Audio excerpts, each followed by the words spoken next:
Hey guys, welcome back to my channel. Emily here. This is my channel MBAF.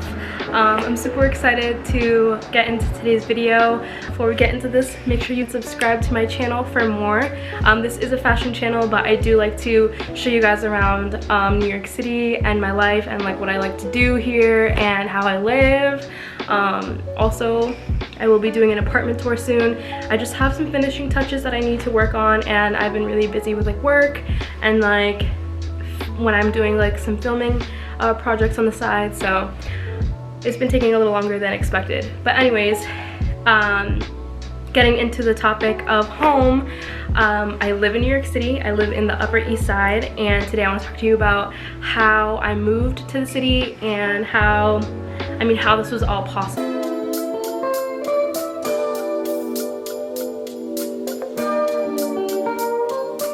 I don't make an income off of social media. I have a more traditional, 9 to 5.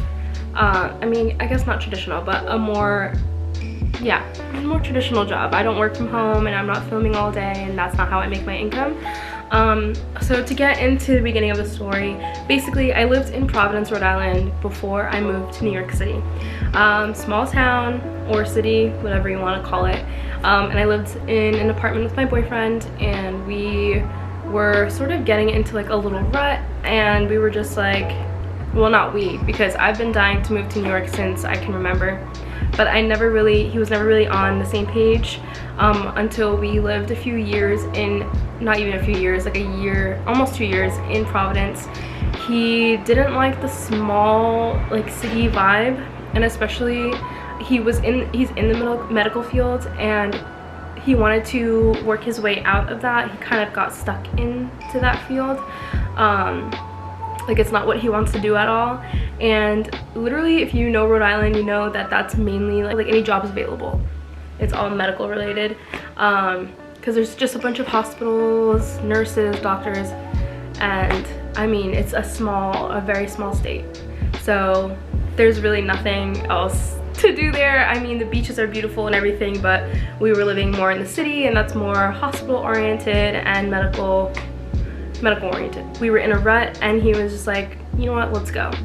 So we ended up, I think 6 months later, or maybe 7 months later, our lease was up in the apartment. We decided not to renew, and we decided that we were going to move to New York City, my dream, and I was so excited. Okay, so how we left our apartment. We were leaving in August. In maybe April or May, prior to that August of 2021, we decided, okay, I think now's the time to start looking at places and start looking at, sublets or temporary apartments, just so that we didn't jump into anything while we weren't in New York City and then get there and hate it. So what we ended up doing was using Airbnb, and we booked a 2-month rental. We booked that for 2 months, and we were in the Lower East Side. It was very expensive. It was about between $3,000 and $4,000. Just to be upfront about pricing and stuff, just so that you can get kind of an idea of what that could be like. I'm sure if you went more uptown, it would be a little cheaper, or if you went into Brooklyn or Queens, that would also be cheaper if you did like more of like a monthly rental. There's also this website called Bungalow, and I'm pretty sure if you're just like a person like trying to find an apartment and you need a place to stay, you can lease like bedrooms in like a house or an apartment building. You can rent bedrooms in there, and like not the whole place, so it becomes cheaper that way. But like I said, we've already been accustomed to living alone. We didn't want to have any roommates or have to share any common spaces or anything like that. The place that we rented was a studio, so it was fairly, it was just tinier than we were used to. We had a large, lofty apartment with a huge bathroom, an island, a huge living room, amenities, pools, beautiful. Like the best apartment that we've ever lived in. Going to a little tiny shoebox studio, there wasn't like a living space. It was just like the bed, and then the wardrobe, and then the kitchen and the bathroom. like the bathroom didn't even have a sink in it. We had to use like the kitchen sink to brush our teeth. It was crazy, but we knew it was only temporary. And yeah, so from like August to October, we ended up staying at that studio that we rented on Airbnb for about $3,000 to $4,000. And Airbnb does this thing where you can pay half now and then you pay half later. And so we were paying really like a fourth now and a fourth later as we were splitting the whole price. So I think in that April or May, whenever we booked it, we pay the first half, and then in July, once like it's like a month in advance or a few weeks in advance, they take out the second half. And we thought that was like the best way to get our money's worth, just so that we didn't feel like the hit all at once. Okay, so then we move into this apartment, and a week before we move into this studio, the Airbnb studio, we are searching for jobs, and we've been going back and forth with different employers. And I mean, that was kind of like the hardest part of moving here. I knew I wanted to move here because I wanted to be in the fashion industry, and it's very hard, it's cutthroat, it's difficult to get into fashion, but miracle, and I got a job. But it's been amazing so far. I had an interview the day after I moved into that studio, and then I ended up getting the job 2 days later, and then I started 2 weeks later. So I kind of had a job going straight into like being here. Our plan was to move into that Airbnb studio that first month and then just go crazy job searching, apartment hunting, and then the second month hopefully move into an apartment and have a job, because we had enough money that we didn't have to work for a few months, and that we could still put down like the payments for like the first, last, security deposit, all that. We had enough money to do all that and not work for a few months. So we were fortunate but unfortunate enough to go through a struggle for a little bit, not having like jobs or an apartment, because we did have that money saved up, if that makes sense. Like, we were able to go through the struggle but not struggle because we had money saved up. So yeah, I ended up having a job right away, but it took my partner a little longer, just because, I mean, he was too qualified for most of the jobs that were on Indeed. That's where we were searching for jobs.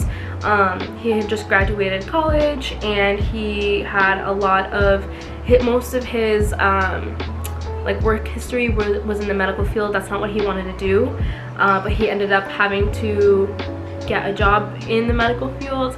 But right now he's working on his career path, and I'm really super happy for him. But he's working all that out. He's gonna go back to school and switch up his his path. But anyways, he ended up finding a job a month later. So that brings us to October, and during the whole month of September, the first 2 weeks, we decided to like take it easy. We were exploring, because I didn't start work, he hasn't started work. We were exploring New York City. It was fun.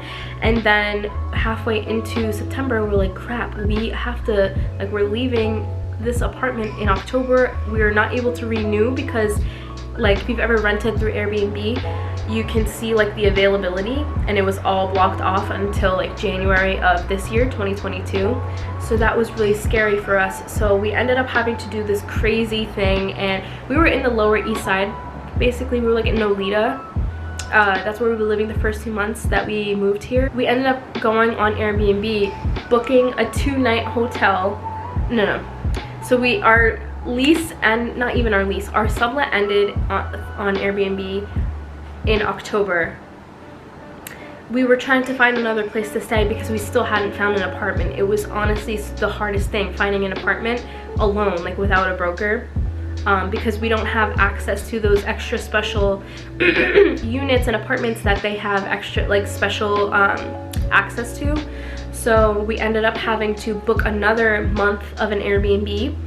And I mean, I am a little bit higher maintenance, just to put it that way. I didn't want to be in another shoebox. I wanted to be somewhere clean. I wanted to be somewhere where I could breathe. So I ended up booking an apartel, and if you know what that is, If you don't know what that is, it's like an apartment hotel combo. So they provide you with like clean sheets, they provide you with like amenities, and there was an elevator, which is really nice for grocery shopping, and it was just a more clean, larger area. But that wasn't available for 3 days from when we ended, so we ended up having to book a hotel in the middle, and that was also available on Airbnb. So we basically stayed in 3 places. The first 2 months was an Airbnb, the last month was an Airbnb apartment hotel, and then in between those 2 stays we had to book a 3-day hotel at this like place in between the 2 Airbnbs in Nolita. It was crazy. We were going nuts. I was like having panic attacks every night. I'm like, did we make the wrong mistake? Like, we were both like talking to each other like, should we go back home? Like, we can't go back home. We said that we could do it. Like, it was so crazy. But we ended up giving in. We didn't want to pay the broker fee, but we ended up giving in. Found a broker. She was amazing. I'll put her contact information in the description box actually. I feel like that's a nice thing to do, right? Refer her. She was awesome. The only thing is she doesn't update you that much, and I'm like someone that's like, okay, hello, what's going on, what's going on, what's going on, what's going on, because I need a place to live. She's like, she's like, listen, Emily, I know you need a home. I'm gonna get you a home, and I'm gonna contact you when everything's good.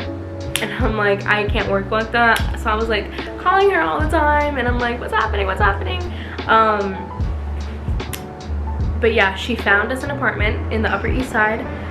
It's a little over our budget, but I was willing to go into anything at that point. It was, I think, $300 over our budget. We paid $2,100 here for a 1-bedroom, and it's pretty spacious, to be honest. Like, we have a dining area, we have a large living room, we have a separate kitchen, and then we have a separate bathroom and separate bedroom. Everything has its own like area. But yeah, before she started looking for apartments, she gave me the whole rundown. I had to sign a few papers stating that I knew that there was going to be a broker's fee unless the apartment was a no-fee apartment, which my building was, which means that they pay for the broker. They pay the broker fee, which was a huge load off, because the second Airbnb that we had to purchase, that we had to that we had to rent, was another like $3,000 to $4,000 Airbnb. It was so much money that we spent trying to move in here, just because like the timing was bad. We moved around the time where people were coming back, and then the students are coming back and taking the apartments, and there was one apartment being uploaded to Street Easy like once every few days. And imagine myself and like thousands and thousands of other people looking at that same place at the same time with the same budget. Can you imagine that? That's crazy. So I highly recommend just going with a broker. I'm pretty sure we would have had an apartment way sooner if we just would have went with a broker from the jump. So that's my second tip for you, is to, I think, just go with a broker. It makes your life so much easier, less headaches, less panic attacks, less anxiety. And yeah, now that I'm living here, I love it here. I do not have a care in the world. I'm just literally living my best life. I'm working in fashion. Literally, my dreams are coming true. I've been doing some personal projects on the side. I've been just literally working on myself and my career path, and it just feels great to finally be here. Like, I've been dying to live here for so long. But yeah, that was my story. That's how I came here. Like I said, I recommend you selling any big ticket items, doing some extra work. If you just work hard until you leave, then you can like take it easy. Yeah, and if you want to move here, like, don't let anything stop you. Like, you can do it. You can do it. I didn't think that I could do it, and look where I am. I have a whole apartment here. We are thriving. I'm really excited to show you guys my apartment. I'm not done with the gallery wall. Like, there's still a few pieces that are gonna come here, and yeah, I'm really excited to show you guys. But yeah, I just want to kind of explain like how I got here, like the struggle that I went through, and like what made us decide to come here. We moved from Providence, Rhode Island, just to recap, and we are just regular, traditional, working class citizens. We don't have any special kind of jobs. We don't get paid 6 figures. We're just normal 20-something-year-olds trying to make it in the big city. Yeah, that's all I have for you guys today. I hope you enjoyed this video. I hope it wasn't like boring me chit-chatting to you guys. I hope that you guys enjoyed this video, that you gained some tips. I will put a few links down in the description box of like places that I like sites that I used during my apartment search. Street Easy was definitely a huge one that I was on every single day.